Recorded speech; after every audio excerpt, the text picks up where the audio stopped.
दोस्तों, बिजनेस है तो रिस्क है और आपको एक एंटरप्रेन्योर के माइंडसेट को डेवलप करना है और बिजनेस में आने वाले कई रिस्क को मैनेज करना पड़ेगा।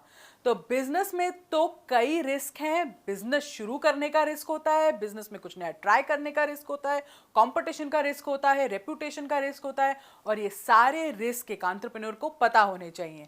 नमस्कार, मैं हूं समृति ग्रोवर, प्रोफेसर बड़ा बिजनेस, और आज हम लर्निंग सारथी की इस वीडियो में बात करेंगे रिस्क मैनेजमेंट पर।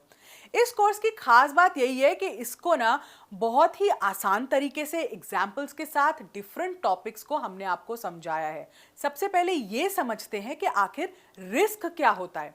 रिस्क यानी जोखिम, जो कहीं भी हो सकता है। आपके घर से लेकर दफ्तर तक, सड़क पे भी रिस्क हो सकता है, खेलने से लेकर काम की जगह पर भी रिस्क हो सकता है। तो रिस्क आपके किसी भी डिसीजन या एक्शन या चॉइस की वजह से होता है, या फिर एक्सटर्नल रिस्क होता है जिसे हम बाहरी रिस्क भी कहते हैं, उसकी वजह से भी उत्पन्न हो सकता है और इस पर ना हमारा ज्यादातर बस नहीं होता। और इसीलिए रिस्क के नाम से सब घबराते हैं, क्योंकि रिस्क का मतलब है नुकसान की तैयारी, चाहे पैसे का नुकसान हो, रेप्यूटेशन का नुकसान हो या फिर समय का नुकसान हो, और जो स्ट्रेस और टेंशन हुई वो अलग। तो बिजनेस के लिहाज से बात करें तो अगर आपका पैकेजिंग का बिजनेस है, जिसके लिए आपने अपने ऑफिस में एक मेन मशीन तैयार की है, लगाई हुई है, लेकिन अचानक उसमें कुछ खराबी आने लगती है और उसकी वजह से पूरा काम रुक जाता है और आप पैकेजिंग का ऑर्डर टाइम पे पूरा नहीं कर पाते, जिसकी वजह से ऑपरेशनल रिस्क, रेप्यूटेशनल रिस्क आ जाता है।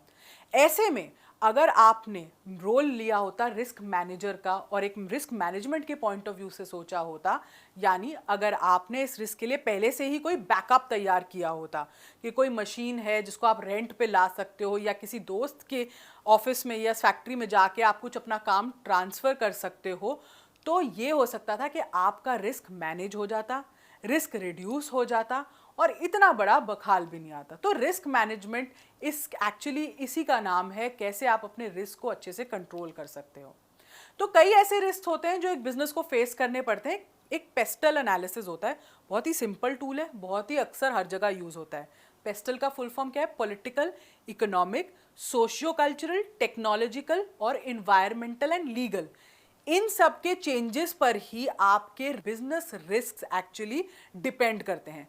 पॉलिटिकल का एग्जांपल लूँ कि कंट्री में अगर, या भारत में जैसे अगर गवर्नमेंट चेंज हो रही हो, आपके स्टेट में, राज्य में गवर्नमेंट चेंज हो रही हो, तो उससे क्या होगा। कोई पेंडिंग लेजिस्लेशन है, कोई टैक्सेशन चेंज हो गया, उससे क्या होगा। गवर्नमेंट कॉर्पोरेट पॉलिसी में कुछ चेंज कर देती है, कुछ इन्वायरमेंट के उसमें नए लॉज ले आती है, कस्टमर प्रोटेक्शन में कुछ करती है, तो उससे क्या इम्पैक्ट होगा। इकोनॉमिक चेंजेस आए कि अगर एक्सचेंज रेट में कुछ हो गया, कस्टमर की डिस्पोजेबल लेवल इनकम्स बढ़ रही हैं, गिर रही हैं, इससे क्या आपको असर पड़ता है। अनएम्प्लॉयमेंट रेट कैसा चल रहा है, स्किल्ड वर्कफोर्स कहाँ से मिलेगी।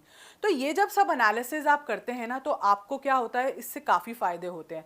आपको बिजनेस अपॉर्चुनिटीज़ ढूंढने में आसानी होती है, आप देख सकते हो कहाँ पे अपॉर्चुनिटी और कहाँ पे थ्रेट है। ये एक डायरेक्शन दिखाता है आपको कि चेंज कहाँ हो रहा है बिजनेस में, आपको चेंज कहाँ लाना है, आपको अपने बिजनेस को का रुख कब और कैसे मोड़ना है। और अगर कोई नए प्रोजेक्ट्स आप शुरू कर रहे हैं तो क्या उन्हें करना चाहिए, क्योंकि फेलियर की तरफ आप नहीं बढ़ सकते। तो रिस्क मैनेजमेंट के अपने इस कोर्स में हमने आपको 16 तरह के रिस्क के बारे में बताया है, और इन रिस्क से आप कैसे बच सकते हैं वो भी स्ट्रैटेजीज और प्लान्स हमने आपको उन वीडियोस में दी हैं। कौन कौन से रिस्क हमने कवर किए हैं? Economic risk, financial risk, stock market risk, interest rate risk, liquidity risk, credit risk, currency risk या फॉरेन इन्वेस्टमेंट का risk, asset back risk, operational risk क्या होते हैं, स्ट्रेटजी से रिलेटेड रिस्क क्या होते हैं, कंप्लायंस, लीगल रिस्क क्या हो सकते हैं, टेक्नोलॉजी, सिक्योरिटी, फ्रॉड से रिलेटेड रिस्क क्या होते हैं, रेप्यूटेशन रिस्क क्या हो सकता है, कंपटीशन से क्या रिस्क आता है, पॉलिटिकल क्या रिस्क होता है, मार्केटिंग के क्या रिस्क होते हैं। और ये रिस्क को आपको ना एक सरल भाषा में समझाया हमारे एक्सपर्ट्स ने, जिन्होंने इन रिस्क को खुद समझा और कई कंपनियों को सॉल्यूशंस दिए हैं इन रिस्क को मैनेज करने के लिए, और उन्होंने रिस्क मैनेजमेंट के प्लान्स भी बनाए हैं। तो ये एक ऐसा टॉपिक है जिसे ध्यान से समझना है और आपको समझ आना भी चाहिए, क्योंकि बिजनेस में करनी है अगर कोई बड़ी अर्निंग, तो रिस्क को मैनेज करना इज एन इम्पॉर्टेंट लर्निंग। तो इस लर्निंग को कंटिन्यूड रखिएगा। इस वीडियो को देखने के लिए और हमारे साथ हमेशा बने रहने के लिए आपका बहुत बहुत धन्यवाद।